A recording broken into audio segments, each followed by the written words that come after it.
We now begin our discussions of the source code for the address book app, and let's start by taking a look at the many new import declarations that you see here.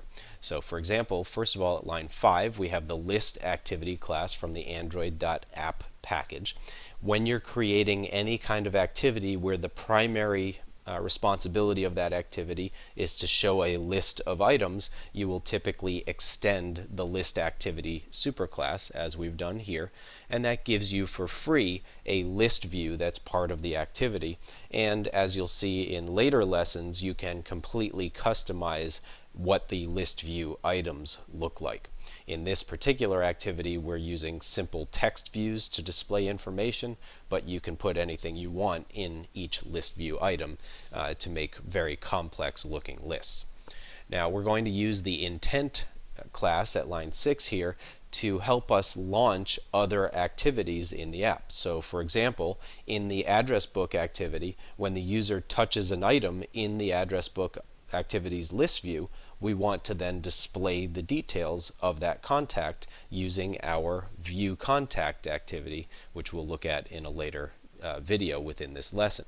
So we're going to use what's known as an explicit intent to cause this activity to launch other activities, both the view contact activity and also the add edit contact activity if the user chooses to add a new contact. You'll notice now we're also using the type called cursor from the Android.database package. This is our first introduction to databases in Android, and a cursor is what you use to process query results. So one of the things we're going to do, as you'll see in the onCreate method in the next video, is we're going to bind the list view of our address book list activity to a cursor, a database cursor, and it will automatically pull information from the cursor and display it in the corresponding GUI controls that are displayed within the list view. Now, because we're working with databases and database operations can be time intensive, it's a good practice to do your database operations outside of the GUI thread of execution.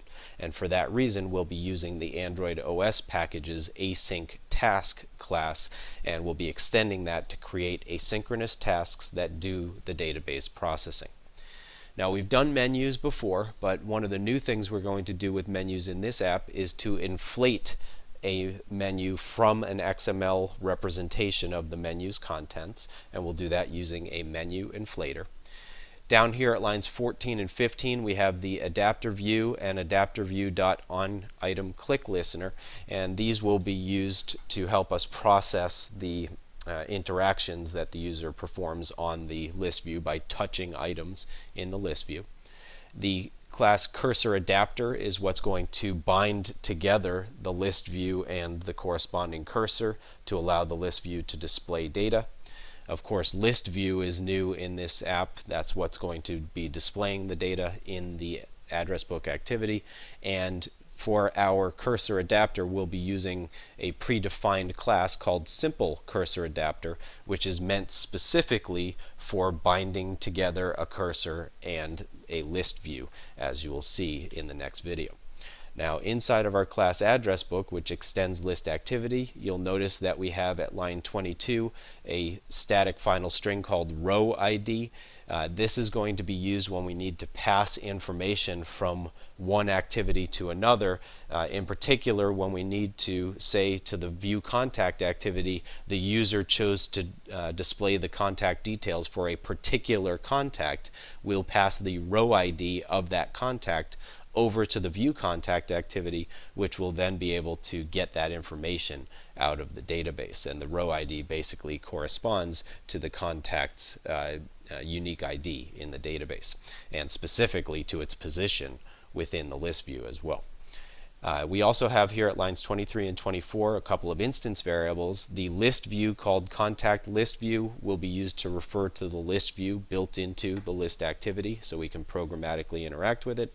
And the cursor adapter called contact adapter, as you'll see in the next video, is going to refer to the simple cursor adapter that we create for the purpose of binding data to the address book's list view.